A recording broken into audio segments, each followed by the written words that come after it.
എല്ലാവർക്കും news first മലയാളത്തിന്റെ പുതിയ വീഡിയോയിലേക്ക് സ്വാഗതം. ക്രിക്കറ്റ് ലോകത്തെ ഏറ്റവും പുതിയ വാർത്തകൾ ആദ്യമേ അറിയാൻ ഈ ചാനൽ മറക്കാതെ സബ്സ്ക്രൈബ് ചെയ്യുക. ഇംഗ്ലണ്ടിലെ എഡ്ജ്ബാസ്റ്റണിൽ സിംഹഗർജനം നടത്തിയിരിക്കുകയാണ് ഇന്ത്യൻ യുവതാരം ആകാശ് ദീപ്. ഇന്ത്യ ഇംഗ്ലണ്ട് രണ്ടാം ടെസ്റ്റിന്റെ 5ാം ദിവസം ആകാശ് ദീപിന്റെ തീതുപ്പുന്ന പന്തുകൾക്ക് മുന്നിൽ ഇംഗ്ലണ്ട് ബാറ്റിംഗ് നിര ചീട്ടുകൊട്ടാരം പോലെ തകർന്നടിഞ്ഞു. ഈ ടെസ്റ്റിലെ 2 ഇന്നിംഗ്സിലുമായി 6 വിക്കറ്റ് വീഴ്ത്തി ആകാശ് ദീപ് ഇന്ത്യക്ക് 397 റൺസിന്റെ തകർപ്പൻ വിജയം സമ്മാനിച്ചു. ഈ പ്രകടനം ഇംഗ്ലണ്ടിനെ മുട്ടുകുത്തിച്ചെന്ന് മാത്രമല്ല, ഒരു വൈകാരികമായ കഥയും ഇതിന് പിന്നിലുണ്ട്. ക്യാൻസറുമായി പോരാടുന്ന തന്റെ സഹോദരിക്കാണ് ആകാശ് ഈ വിജയം സമർപ്പിച്ചത്. Ollie Pope, Ben Stokes, Harry Brook, Jamie Smith, Chris Woakes, Brydon Carse എന്നിവരെ പവലിയനിലേക്ക് അയച്ച് ആകാശ് താനാണ് ഇന്ത്യയുടെ അടുത്ത ബൌളിംഗ് സൂപ്പർസ്റ്റാർ എന്ന് തെളിയിച്ചു. 4ാം ദിവസം കളി നിർത്തുമ്പോൾ ഇംഗ്ലണ്ട് 16 ഓവറിൽ 3 വിക്കറ്റ് നഷ്ടത്തിൽ 72 റൺസ് എടുത്തിരുന്നു. ഇന്ത്യ ഇംഗ്ലണ്ടിന് മുന്നിൽ 608 റൺസിന്റെ കൂറ്റൻ വിജയലക്ഷ്യം വെച്ചിരുന്നു. ഒലി പോപ്പ്, ഹാരി ബ്രൂക്ക് എന്നിവർ ക്രീസിൽ പുറത്താകാതെ നിന്നിരുന്നു. എന്നാൽ ഇന്ത്യക്ക് വിജയത്തിന് 7 വിക്കറ്റുകൾ കൂടി വേണ്ടിയിരുന്നു. 5ാം ദിവസം രാവിലെ 9 മണിക്ക് മഴ കാരണം കളി 1 മണിക്കൂർ 40 മിനിറ്റ് വൈകിയാണ് തുടങ്ങിയത്. പിച്ചിൽ ചെറിയ വിള്ളലുകൾ ഉണ്ടായിരുന്നു. പേസ് ബൌളർമാർക്ക് സ്വിംഗും ബൗൺസും ലഭിച്ചിരുന്നു. ക്യാപ്റ്റൻ ശുഭ്മാൻ ഗിൽ ദിവസത്തെ ആദ്യ ഓവർ തന്റെ തുറുപ്പുചീട്ടായ ആകാശ് ദീപിന് നൽകി. പിന്നീട് ടെസ്റ്റ് ക്രിക്കറ്റിലെ സുവർണ നിമിഷങ്ങളായിരുന്നു, ആരാധകർക്ക് വർഷങ്ങളോളം ഓർക്കാൻ കഴിയുന്ന നിമിഷങ്ങൾ. ആകാശ് ദീപ് തന്റെ വേഗതയും കൃത്യതയുമുള്ള പന്തുകളുമായി ഓടിയെടുത്തു.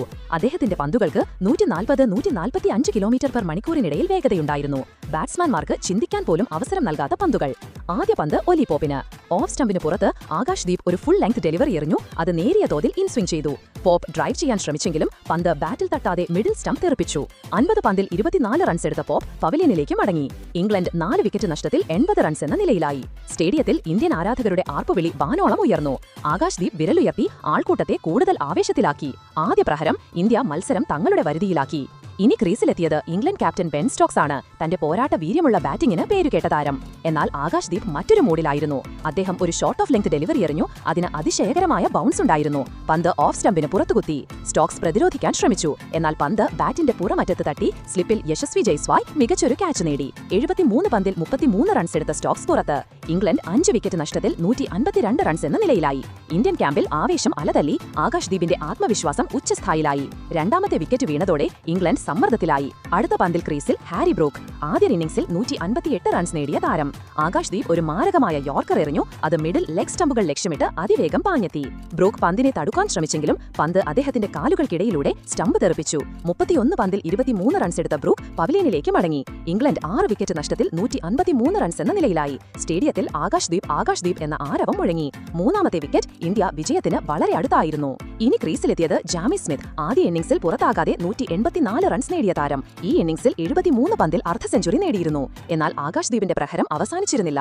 അദ്ദേഹം ഒരു ഔട്ട് സ്വിംഗർ എറിഞ്ഞു. അത് ഓഫ് സ്റ്റംപിന് പുറത്തു കുത്തി അതിവേഗം പുറത്തേക്ക് നീങ്ങി. സ്മിത്ത് ഡ്രൈവ് ചെയ്യാൻ ശ്രമിച്ചെങ്കിലും പന്ത് ബാറ്റിന്റെ പുറമറ്റത്ത് തട്ടി.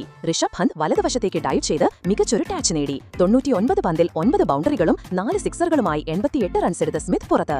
ഇംഗ്ലണ്ട് 7 വിക്കറ്റ് നഷ്ടത്തിൽ 173 റൺസ് എന്ന നിലയിലായി. ആകാശ് ദീപിന്റെ 4ാമത്തെ വിക്കറ്റ് ഇന്ത്യൻ ആരാധകർ ആവേശഭരിതരായി. 5ാമത്തെ വിക്കറ്റ് നേടാൻ ആകാശ് ദീപിന് അധികം സമയമെടുത്തില്ല. ക്രിസ് വോക്സ് ആയിരുന്നു ക്രീസിൽ. സ്മിത്തിനൊപ്പം 46 റൺസിന്റെ കൂട്ടുകെട്ട് സ്ഥാപിച്ച താരം. ആകാശ് ദീപ് ഒരു ഫുൾ ലെങ്ത് ഡെലിവറി എറിഞ്ഞു. അത് ലെഗ് സ്റ്റംപിന്റെ നേരെ ഇൻസ്വിംഗ് ചെയ്തു. വോക്സ് ഫ്ലിക് ഷോട്ട് കളിക്കാൻ ശ്രമിച്ചെങ്കിലും പന്ത് അദ്ദേഹത്തിന്റെ പാഡിൽ തട്ടി. അമ്പയർ ഉടൻ തന്നെ LBW വിരലുയർത്തി. ഇംഗ്ലണ്ട് റിവ്യൂ എടുത്തു. എന്നാൽ ബോൾ ട്രാക്കിംഗിൽ 3 റെഡ് കാണിച്ചു. 7 റൺസ് എടുത്ത വോക്സ് പവലിയനിലേക്ക് മടങ്ങി. ഇംഗ്ലണ്ട് 8 വിക്കറ്റ് നഷ്ടത്തിൽ 196 റൺസ് എന്ന നിലയിലായി. ആകാശ് ദീപ് തന്റെ ആദ്യ ടെസ്റ്റ് 5 വിക്കറ്റ് ഹോൾ പൂർത്തിയാക്കി. സ്റ്റേഡിയത്തിൽ ആവേശം അലതല്ലി. ഈ കൊടുങ്കാറ്റ് വീശിയ സ്പെൽ ഇംഗ്ലണ്ടിനെ പൂർണ്ണമായും തകർത്തു. ആകാശ് ദീപ് 10 ഓവറിൽ 5 വിക്കറ്റ് നേടി. അദ്ദേഹത്തിന്റെ വേഗത, സ്വിംഗ്, കൃത്യത എന്നിവ ഇംഗ്ലണ്ട് ബാറ്റ്സ്മാൻമാർക്ക് ഒരു അവസരവും നൽകിയില്ല. ബാക്കിയുള്ള 2 വിക്കറ്റുകൾ പ്രസിദ്ധ് കൃഷ്ണയും രവീന്ദ്ര ജഡേജയും നേടി. ഇംഗ്ലണ്ട് 10 വിക്കറ്റ് നഷ്ടത്തിൽ 271 റൺസിന് ഓൾ ഔട്ടായി. ഇന്ത്യ 336 റൺസിന് ഈ ടെസ്റ്റ് വിജയിച്ച് പരമ്പര 1-1 സമനിലയിലാക്കി. എഡ്ജ്ബാസ്റ്റണിൽ ഇന്ത്യയുടെ ആദ്യ ടെസ്റ്റ് വിജയമായിരുന്നു ഇത്. 8 ടെസ്റ്റ് മത്സരങ്ങളിൽ 7 തോൽവികളും 1 സമനിലയും എന്ന ചരിത്രം ഇത് തിരുത്തി കുറിക്കുന്നു. അപ്പോൾ ആകാശ് ദീപിന്റെ ഈ പ്രകടനം നിരവധി റെക്കോർഡുകൾ തകർത്തു. ഇത് ആകാശിന്റെ ആദ്യ ടെസ്റ്റ് 5 വിക്കറ്റ് ഹോൾ ആയിരുന്നു. ഇത് നേടുന്ന 10ാമത്തെ ഇന്ത്യൻ പേസ് ബൌളറായി അദ്ദേഹം മാറി. ഇംഗ്ലണ്ടിൽ ഒരു ഇന്ത്യൻ ബൌളർ നേടുന്ന ഏറ്റവും വേഗതയുള്ള 5 വിക്കറ്റ് ഹോളാണിത്. ഈ മത്സരത്തിൽ ആകാശ് ആകെ 9 വിക്കറ്റ്, ആദ്യ ഇന്നിംഗ്സിൽ 4, 2ാം ഇന്നിംഗ്സിൽ 5. ഇത് ഇംഗ്ലണ്ടിൽ ഒരു ഇന്ത്യൻ പേസ് ബൌളർ നേടുന്ന ഏറ്റവും കൂടുതൽ വിക്കറ്റുകളിൽ ഒന്നാണ്. ബെൻ സ്റ്റോക്സിനെ ടെസ്റ്റിൽ 3ാം തവണയും അദ്ദേഹം പുറത്താക്കി. ഇത് സ്റ്റോക്സിനെതിരെ അദ്ദേഹത്തിന്റെ മികച്ച റെക്കോർഡ് വ്യക്തമാക്കുന്നു. കൂടാതെ വിദേശ മണ്ണിൽ തന്റെ 20ാമത്തെ ടെസ്റ്റ് വിക്കറ്റ് നേടി കപിൽ ദേവ്, ജസ്പ്രീത് ബുംറ തുടങ്ങിയ ഇതിഹാസങ്ങളുടെ പാതയിലേക്ക് അദ്ദേഹം ചുവടുവെച്ചു. അപ്പോൾ ആകാശ് ദീപിന്റെ ഈ തകർപ്പൻ ബൌളിംഗിന് 10ൽ എത്ര മാർക്ക് നൽകും? നിങ്ങളുടെ അഭിപ്രായങ്ങൾ എന്തൊക്കെയാണ്? അഭിപ്രായങ്ങൾ താഴെ കമന്റ് ചെയ്യുക. അപ്പോൾ ഇതുപോലത്തെ കൂടുതൽ ക്രിക്കറ്റ് വാർത്തകൾക്കായി ഈ ചാനൽ മറക്കാതെ സബ്സ്ക്രൈബ് ചെയ്യുക.